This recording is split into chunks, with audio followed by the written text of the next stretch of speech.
hoje nós falaremos sobre o texto que está em Lucas, capítulo 23, verso 34. Eu não vou ler o versículo todo, eu vou ler só metade dele, a primeira parte dele. Mas para os irmãos entenderem bem o que está acontecendo, Jesus aqui está sendo crucificado, Jesus está sendo humilhado, as pessoas estão gritando para ele se salvar, gritando coisas assim: olha, tu não és o Cristo, salva-te a ti mesmo. Desce dessa cruz. Se ele fosse o rei, ele deveria se salvar. As pessoas riam dele, zombavam e humilhavam. Os soldados riam dele, zombavam, roubavam a roupa dele. Ele estava sendo tratado como um ladrão, como um assassino, como um malfeitor, como o pior dos bandidos, como alguém que a gente às vezes vê a sociedade falando assim de certos indivíduos: graças a Deus que esse morreu. Já pegou-se pensando nisso? Para determinadas pessoas que morreram, bandidos de alta periculosidade, que você olha e fala assim: um a menos para fazer mal no mundo. Esse daí era perigoso demais, ainda bem que não está mais aqui entre nós. Pois bem, Jesus estava sendo tratado como se fosse um deles, como se fosse o pior bandido da história do planeta Terra, como se fosse a maior ameaça para a vida daquelas pessoas, como se fosse o pior malfeitor já pisando nessa terra, e Jesus está sendo tratado assim. E o texto de Lucas 23, 34 está dentro desse contexto, e Jesus olha e diz, aqui é a primeira parte da humilhação, primeira parte da crucificação, por volta aí das 9 da manhã, Jesus olha e diz assim: contudo, Jesus dizia: Pai, perdoa-lhes, porque não sabem o que fazem. Convido os irmãos a baixarem a cabeça mais uma vez para nós orarmos. Pai Santo, a palavra foi lida, e que a riqueza dessa palavra fale aos nossos corações nessa noite, Senhor.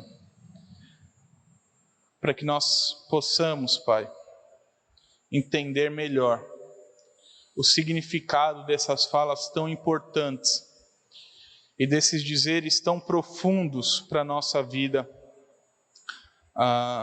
começando por essa primeira fala, Pai. Abre o nosso entendimento, o nosso coração. É a nossa oração no nome de Jesus. Amém.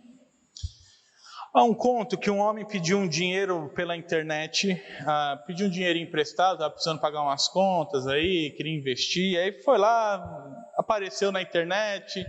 Você já sabe, se está na internet é verdade. A pessoa foi lá, apertou o botão, pediu um dinheiro emprestado e pediu uma quantia significativamente alta, 5 milhões de reais. Ele falou: aqui eu pago as contas, compro uma casa, invisto, empresto esse dinheiro para outras pessoas, o juro dessas outras. Sabe aquele discurso, na teoria tudo é lindo, na teoria tudo encaixa, na teoria tudo dá certo.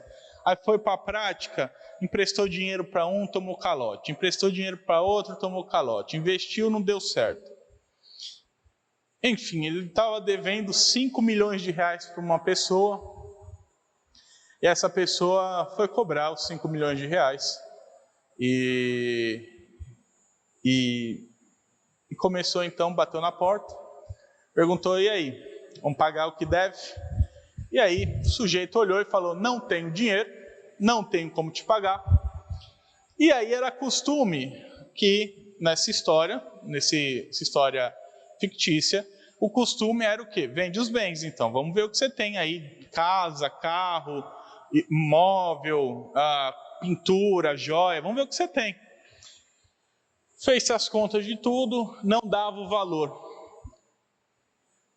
A história continua e diz que se os bens não dessem para cobrir o que deve, começa-se a vender as pessoas da família. Então olhou e falou assim: olha, vamos pegar sua esposa como escrava, seus filhos como escravo, você como escravo, juntar tudo aí o pacote, ainda não dá, mas você vai trabalhando até você pagar tudo que me deve. E aí aquele homem, então, vendo a situação, ele começa a implorar perdão, começa a implorar por misericórdia, começa a implorar para que Deus para que aquele homem possa o perdoar, para que aquele homem possa perdoar a dívida dele, porque ele não quer fazer mal para a família. Aí vendo a situação dos filhos, vendo a situação da mulher daquele cidadão, o homem então olha e fala assim: quer saber? Vou perdoar você. Sua dívida está perdoada. Você não me deve mais. Pode ficar aí com a sua família, com as suas casas. Num ato de misericórdia, aquele homem perdoa a dívida daquela outra pessoa. Eu quero que você entenda com essa história que perdão não é simplesmente cancelar as coisas. Perdão é assumir a dívida. Aquele homem tomou um prejuízo de 5 milhões de reais. E ele está falando assim: olha, a sua dívida eu estou assumindo como minha. Você me deve 5 milhões, mas eu te perdoo.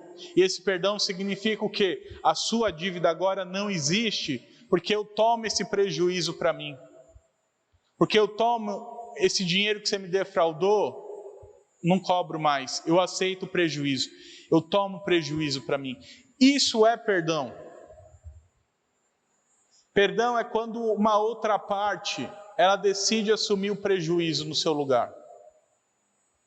Perdão é quando a outra pessoa faz assim: olha, você fez mal para mim, mas o mal que você me fez, eu assumo.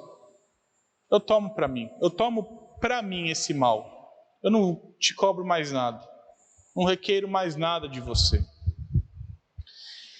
E algo parecido acontece na história que nós lemos e no texto que nós lemos de Lucas 23, porque Jesus Cristo, ele está numa cruz, pagando uma dívida que não é dele.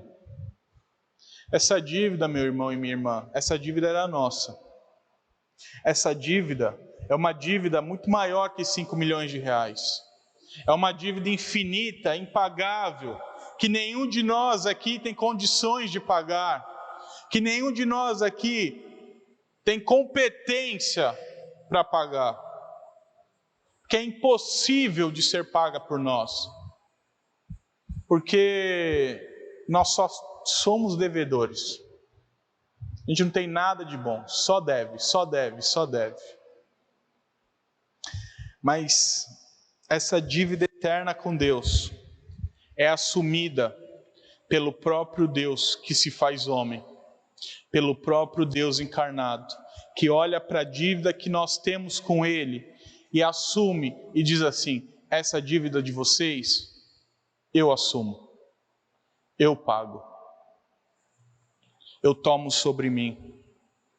E por isso, Ele se humilha, Ele é crucificado, enquanto aqueles que deviam zombam dele, enquanto aqueles que eram os devedores originais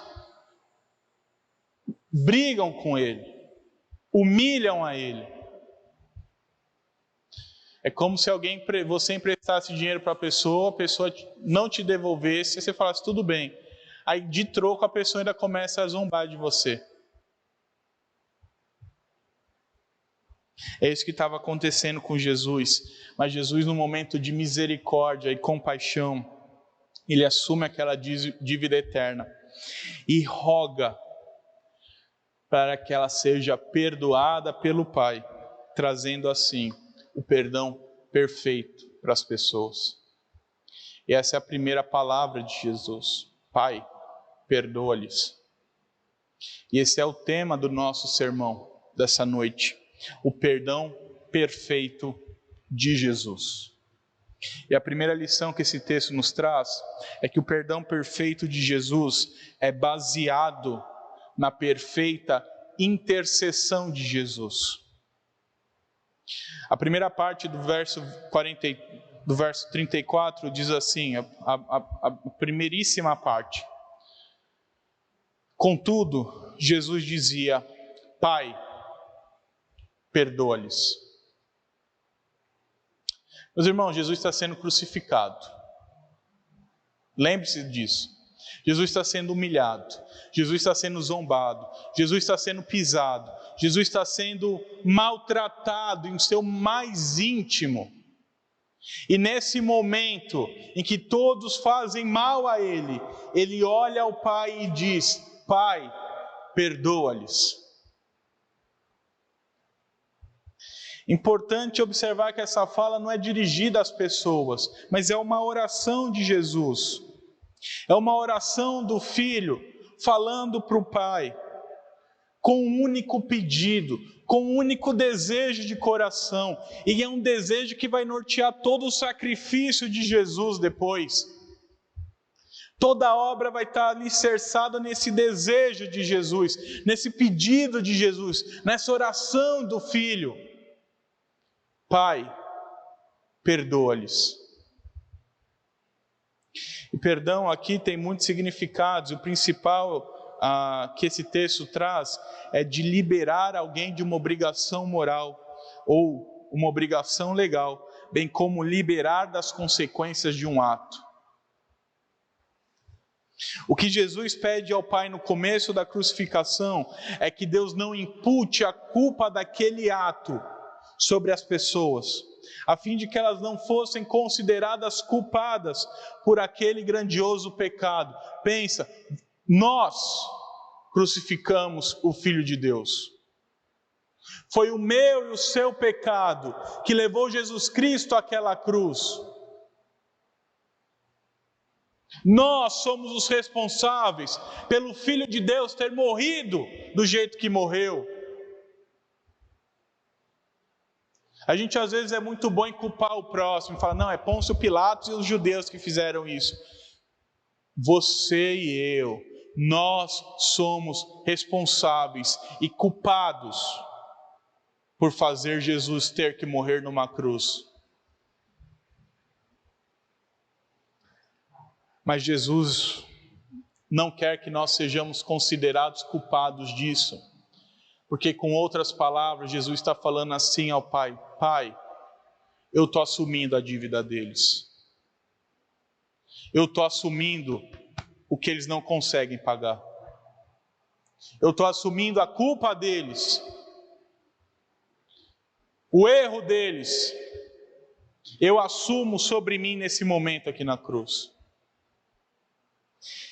E é interessante que essa oração de Jesus é muito diferente do que era feito no meio dele, do costume do povo dele. Porque o costume do povo judaico na época, se os irmãos lerem os salmos, os escritos judaicos, os irmãos vão verem que não era feita oração pelo inimigo. Antes, pelo inimigo, se jogava a ira de Deus. Então se pedia a ira de Deus. Era assim, o fulano pisou no meu calo, é de outra nação? Deus, põe tua ira sobre a cabeça desse cidadão, mas faz chover praga lá, faz acabar com a terra deles. Jesus está quebrando esse paradigma, essa cultura judaica, e dizendo aos seus inimigos, e orando em favor dos seus inimigos, não para que Deus despeje a ira dele sobre essas pessoas, mas para que Deus tenha misericórdia dessas pessoas. Porque, meus irmãos, se Jesus pede para o Pai derramar a ira dele, ai de nós. Nós não estaríamos aqui para contar essa história. Mas ele graciosamente, misericordiosamente, ele pede ao Pai que tenha perdão de nós. E com isso, perdão a nós. E com isso ele cumpre a profecia de Isaías 53, verso 12, que diz assim: por isso, eu lhe darei muitos como a sua parte, e os poderosos repartirá a ele o despojo, porque derramou a sua alma na morte. Foi contado como transgressor, contudo, levou sobre si o pecado de muitos, e pelos transgressores intercedeu. O Santo de Deus se fez pecado por amor a mim e a você. O Santo de Deus morreu naquela culpa e levou sobre si os nossos pecados, por amor a mim e a você. E é interessante que Ele é quem ordena que nós oremos. Ele é quem ordena que nós oremos pelos nossos inimigos. Em Mateus 5,44, E nessa hora tão crucial do vamos ver, ele faz exatamente o que ele manda. E ora e intercede por aqueles que querem a sua própria morte. Isso é tão marcante, meus irmãos, que depois disso, os cristãos ficaram conhecidos como pessoas que oravam por aqueles que queriam a morte deles. Se os irmãos lerem as histórias dos mártires, você vai ver que eles estavam morrendo, o povo aplaudindo, eles pregando o evangelho e orando por aquelas pessoas. Se os irmãos lerem a história de Estevão, que está em Atos, a oração dele no momento da morte é muito parecida com a oração de Jesus. Em Atos 7, versículo 60, ele diz: então, ajoelhando-se, clamou em alta voz: Senhor, não lhes impute este pecado. Com estas palavras, adormeceu, morreu. E essa primeira fala de Jesus, então, a primeira parte da fala de Jesus nos traz algumas lições valiosas. E a primeira é que o perdão só existe porque ele intercedeu em nosso favor. Saiba sempre disso. Você só é salvo porque Jesus intercedeu em favor de você. Você só tem salvação porque o Filho de Deus falou para o Pai: Pai, perdoa-lhe. Não há nada em você que fez com que você fosse salvo, a não ser a intercessão do Filho de Deus, por amor, e simplesmente por amor à sua vida. Isso significa, meus irmãos, que nós somos tão culpados quanto aqueles que crucificaram Jesus, mas foi a intercessão dele que nos salvou. Isso mostra que em nós só há motivos de condenação. Se Deus olhar só para a gente e ver os nossos méritos, Deus só vai encontrar motivos de condenação na gente. Mas é por causa da graça e do amor do Filho de Deus, que mesmo vendo que só há motivos de condenação em nós, olhou e falou: Pai, perdoa-lhes. É que nós podemos ter uma certeza, que os nossos pecados estão perdoados. O seu pecado está perdoado. Porque não há pecado maior do que a intercessão de Jesus. Não há pecado mais poderoso do que a intercessão do Filho de Deus. Não há pecado tão grave que você cometa, que seja maior do que o poder do Filho de Deus intercedendo em seu favor.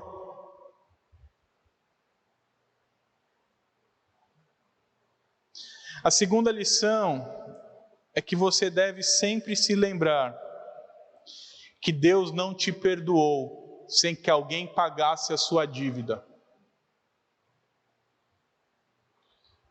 O seu perdão custou caro. O seu perdão custou a vida do Filho de Deus. O seu perdão custou a humilhação do Rei dos Reis. Então, todas as vezes que você achar que tem que colaborar com a salvação, lembra que quem fez foi Ele, não foi você. Lembra que a única coisa que você contribuiu nessa história foi ser o pecador da história. O seu único papel nessa história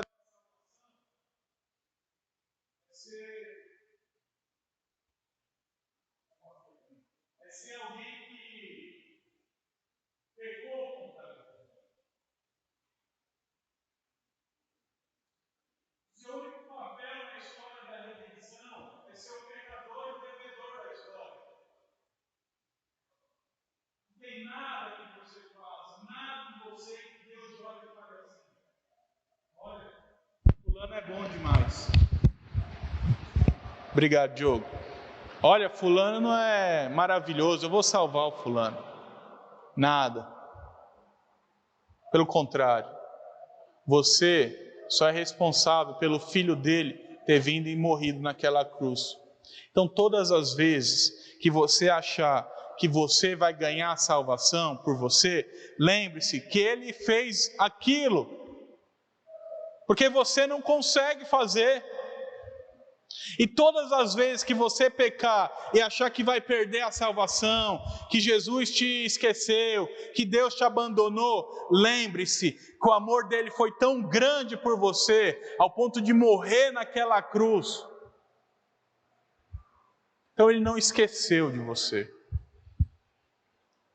O seu pecado não vai fazer com que o relacionamento entre você e ele se rompa de uma vez. Você sempre pode voltar até o filho e falar: filho, olha, baseado na sua intercessão, quero pedir ao Pai que o Pai me perdoe mais uma vez. E sabe qual vai ser a resposta do filho? Pai, perdoe.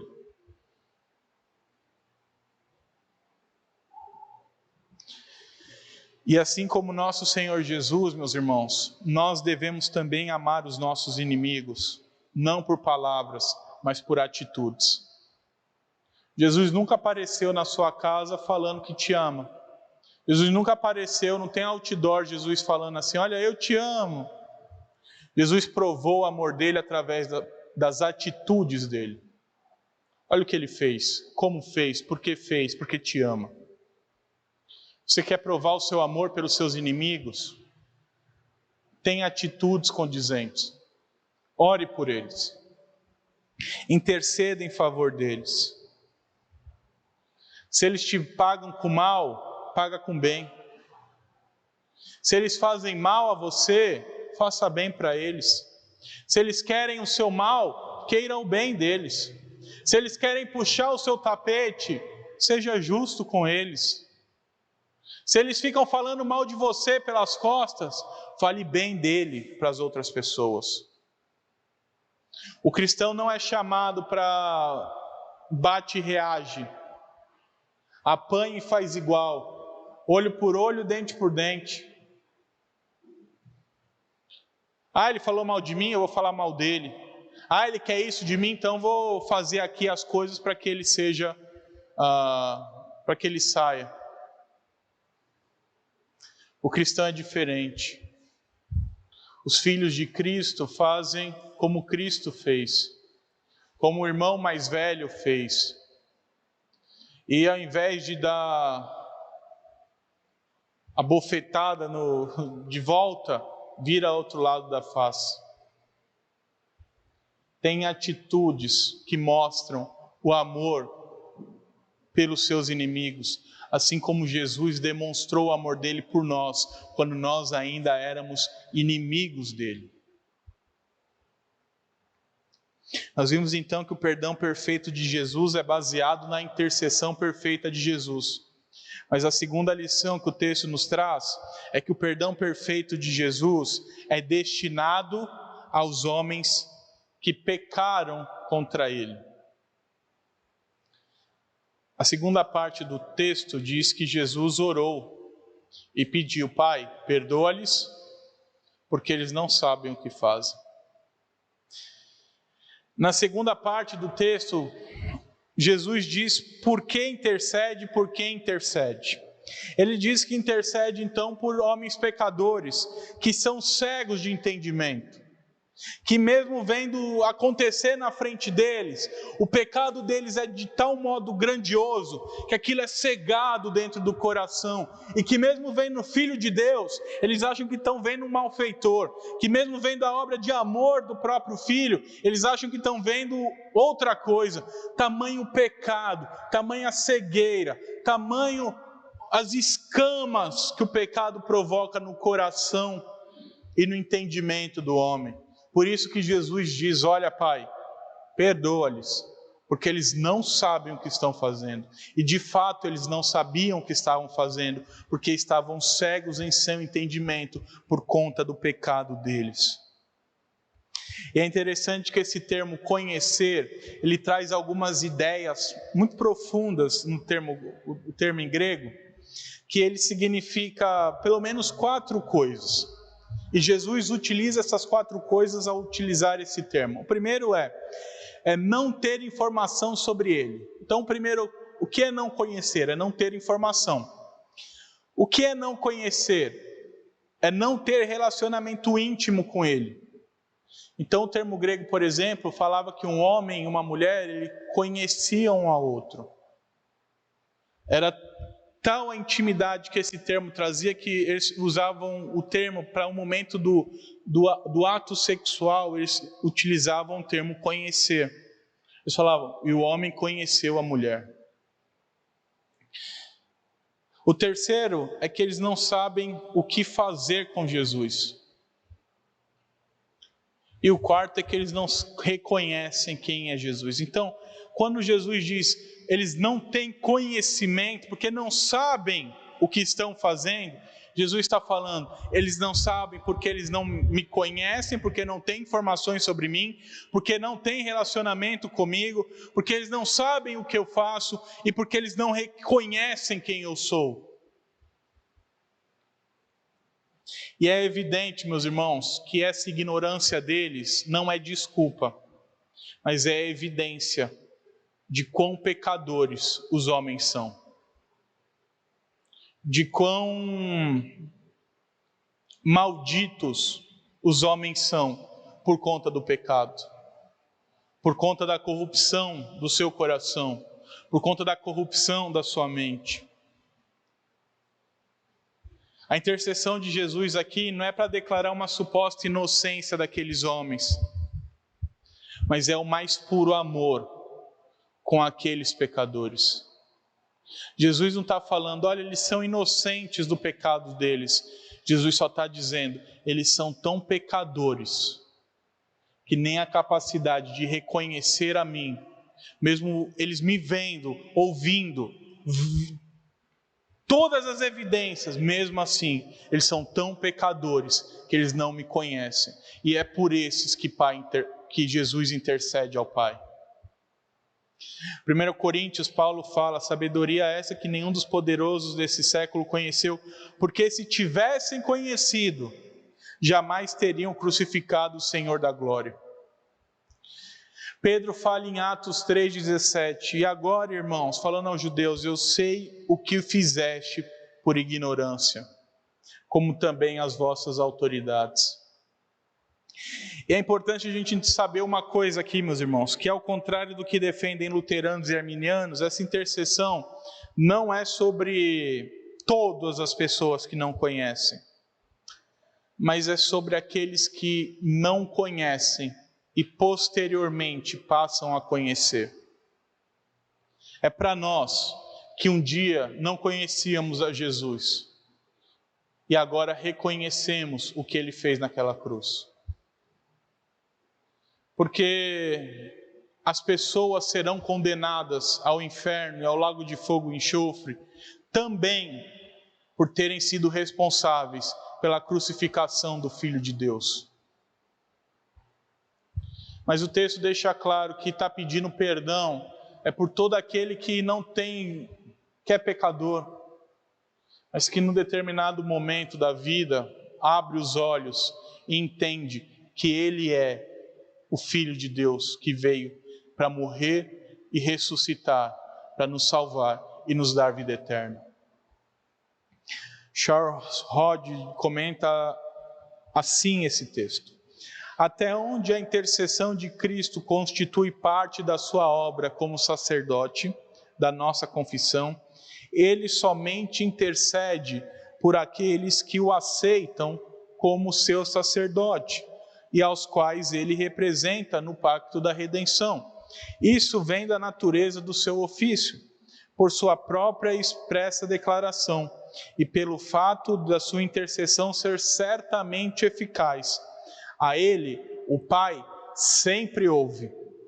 Se ele intercedesse por todos, certamente todos se salvariam.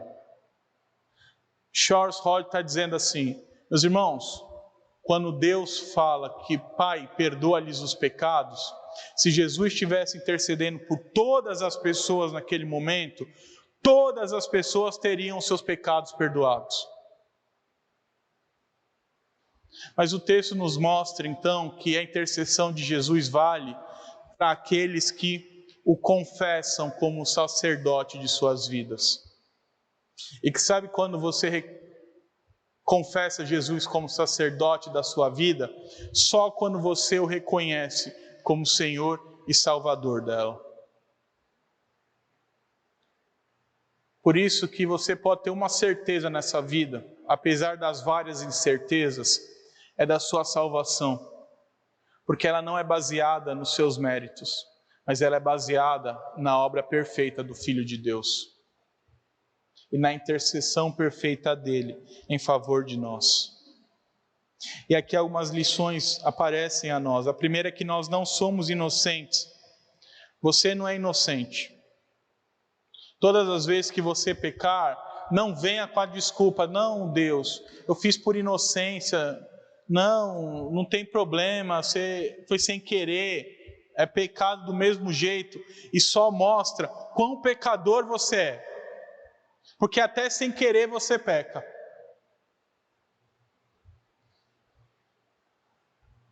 Mas lembre-se sempre, Jesus nos amou tanto, que mesmo o mais terrível dos pecados, Ele intercede em nosso favor. Que mesmo os mais terríveis, sabe aqueles pecados que você não consegue se perdoar? Jesus já perdoou você.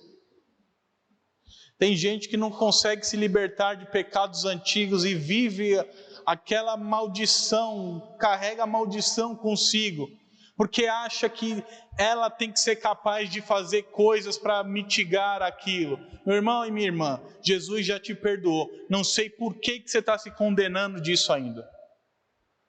Ah, mas eu fiz uma coisa terrível no passado. Jesus já te perdoou dela. Não tem por que você ficar trazendo isso à memória.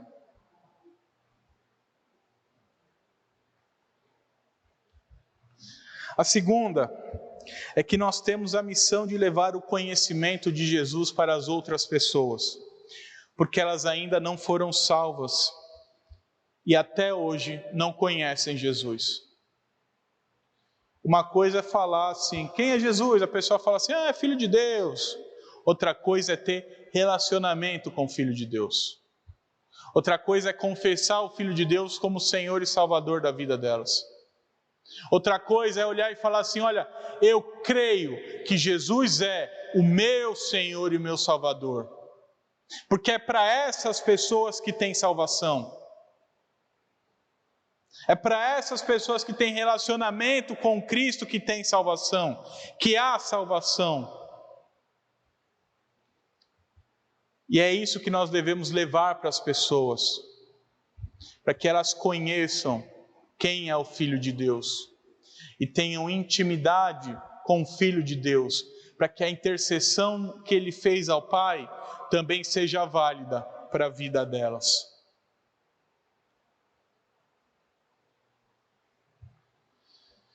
Nós vimos então, meus irmãos, que o perfeito perdão de Jesus é baseado na sua obra perfeita de intercessão, na oração que Ele fez em favor de nós, bem como da obra que Ele fez em favor de nós, e nós veremos isso nas próximas palavras. Bem como vimos que tal intercessão é feita aos homens que pecaram contra Ele, mas que Ele decidiu perdoar e salvar. Portanto, lembre-se sempre o quanto Jesus te amou, ao ponto de levar sobre si e assumir toda a sua dívida, de modo que agora nós também devemos viver levando o amor de Jesus para as pessoas e perdoando todos os homens. Eu quero que nesse momento de oração, a gente tenha um momento de você colocar-se diante do Senhor Jesus e clamando a Jesus para que Ele possa perdoar os seus pecados. E Ele possa também fazer com que você conheça cada vez mais dEle e leve desse conhecimento às outras pessoas, para que mais pessoas sejam salvas, para que mais pessoas sejam perdoadas, para que mais pessoas possam encontrar a verdadeira salvação. Eu convido você a orar por essas pessoas. E também convido você a orar por você.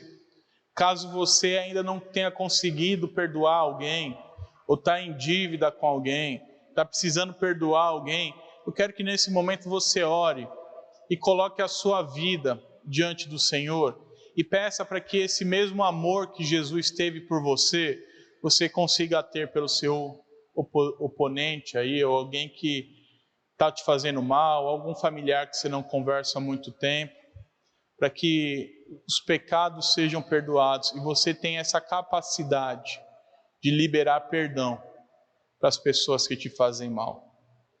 Tenha esse tempo de oração, depois eu nos conduzirei a Deus em oração. Oremos.